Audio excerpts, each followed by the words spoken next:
यानी कि अगर आप सोचें कि अटैक हुआ तुरंत ही हमला हो गया और हमले के बाद में ये बॉम्ब फट गए, नहीं, ये कई ऐसे बॉम्बलेट्स हैं जो कि जमीन पर गिरने के बाद लंबे समय तक नहीं फटते और फिर अचानक ही तबाही फैलाते हैं।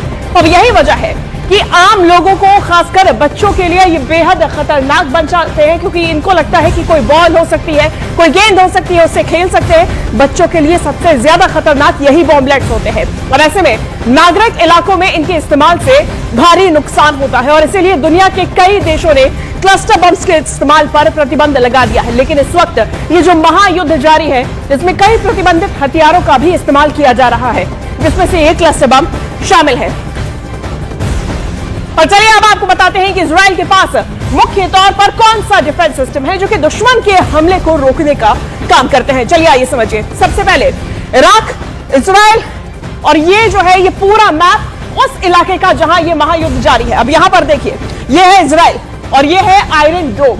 सबसे पहले हम आयरन डोम की बात कर रहे हैं। इजराइल का ये सबसे मजबूत डिफेंस सिस्टम है जिसकी रेंज आप समझिए, रेंज है 150 किलोमीटर। तामिर मिसाइल से ये लैस है और इसके अलावा अगर बात की जाए डिफेंस सिस्टम की तो डेविड स्लिंग से भी लैस है और ऐसे में ये इस्तेमाल की जाती है। इसकी रेंज है 300 किलोमीटर की और साथ ही साथ में स्टर्ना मिसाइल से लैस है ये, यानी कि सबसे घातक। अब इसके साथ में एरो सिस्टम भी है। ये तमाम डिफेंस सिस्टम है इजराइल की, जो कि इजराइल की रक्षा करते हैं। अब देखिए इसकी रेंज है 2400 किलोमीटर। इसमें एरो 2, एरो 3 मिसाइल से ये डिफेंस सिस्टम लैस है। मिसाइल से लैस होने का ये मतलब होता है कि जब इस पे अटैक होता है तो फिर इन्हीं मिसाइल सिस्टम्स के माध्यम से ये एयर डिफेंस सिस्टम काम करता है और इसके बाद तमाम जो अटैक्स हो रहे हैं, चाहे वो मिसाइल से हो, चाहे वो ड्रोन अटैक्स हो, उनको इंटरसेप्ट किया जाता है। अब ऐसे में इजराइल को आप देखिए, ये जो आपको हम 3 सर्कल्स दिखा रहे हैं, ये है इजराइल का डिफेंस सिस्टम। अब ऐसे में ईरान इजराइल युद्ध का आज 11वां दिन है और ऐसे में इजराइल के तेल अवीव में धमाकों की आवाज गूंज रही है और तेल अवीव में तबाही का मंजर साफ देखा जा सकता है। तेल अवीव से न्यूज़ 18 इंडिया के रिफत अब्दुल्ला की वर्ल्ड एक्सक्लूसिव रिपोर्ट आप देखिए। बज गया है यहाँ पे हूटर, यहाँ पे सायरन बज रही है और आप सुन सकते हैं ये रात का टाइम है और लोग आ रहे हैं। मैं दिखाने की कोशिश करूंगा, लोग आ रहे हैं शेल्टर में और क्योंकि हूटर बज गया है, यहाँ पे सायरन बज रही है।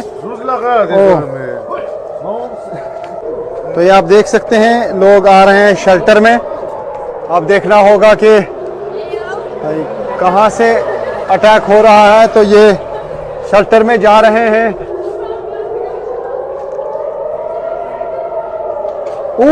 देर ये आप देख सकते हैं अटैक ईरान की तरफ से लगातार अटैक्स का सिलसिला जारी है। अब यहाँ पे हम देख पा रहे हैं कि यहाँ से इंटरसेप्ट हो रहे हैं ये मिसाइल। ये आप देख सकते हैं, ये आप देख सकते हैं कि ऊपर आप देख सकते हैं कि बार बार जो ये देखिए ये इंटरसेप्शन है, यानी ये आप देख सकते हैं कि किस तरीके से इंटरसेप्ट किया जाता है मिसाइल्स को।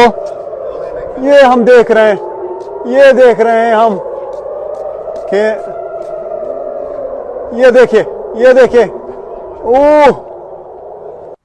और इस वॉर के बीच में न्यूज़ 18 इंडिया का वॉर रूम भी तैयार है। मेरी सहयोगी जसप्रीत आपको जानकारी दे रही है सीधा वॉर रूम से। देखिए शिवांगी, अमेरिका की ताकतवर और महंगी मिसाइल के सामने ईरान के छोटे और सस्ते ड्रोन काफी खतरनाक साबित हो रहे हैं। जैसे सबसे ज्यादा चर्चा RS-2 ड्रोन की हो रही है, जो ईरान का सबसे एडवांस्ड ड्रोन है। RS-2 की रेंज की अगर हम बात करें तो ये 1500 से 2000 किलोमीटर तक है, यानी सबसे लंबी रेंज वाले ड्रोन में से एक। ये ड्रोन अपने साथ 150 किलोग्राम वॉरहेड ले जा सकता है। 450 किलोमीटर प्रति घंटे की रफ्तार से दुश्मन के ठिकानों को नेस्तनाबूद कर सकता है।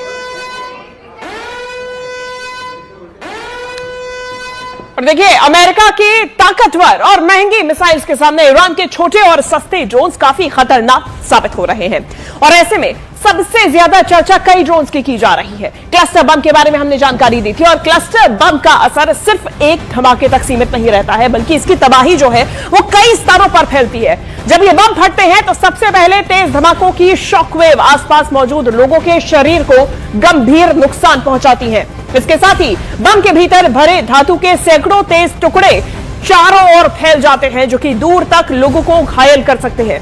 क्लस्टर बम की सबसे बड़ी खतरनाक बात यह है कि एक ही हमले में कई जगहों पर एक साथ धमाके होते हैं, जिससे बड़ा इलाका प्रभावित होता है।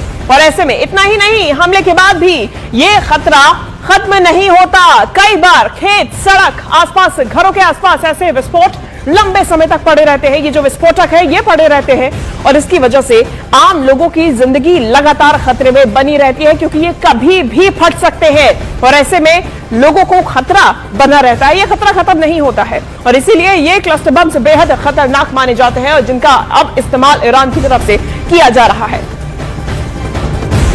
और बताया जाता है कि क्लस्टर बम पारंपरिक बमों से कहीं ज्यादा खतरनाक होते हैं। ऐसा क्यों कह रहे हैं, चलिए आपको हम समझाते हैं कि ये इन बॉम्बलेट से खतरा क्यों है। इन बॉम्बलेट्स के भीतर, इनके अंदर स्टील केसिंग, हाई एक्सप्लोजिव और फ्लैपनेल्स होते हैं। It is, sir, 200A clearly says before a motion can be listed, a determination has to be made. 1. Resolution is specific in its charges, clearly expressed and free of imputation and defamatory statements.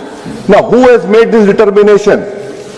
Because Article 96 clearly says that when a motion 96 clearly says Speaker cannot be over here.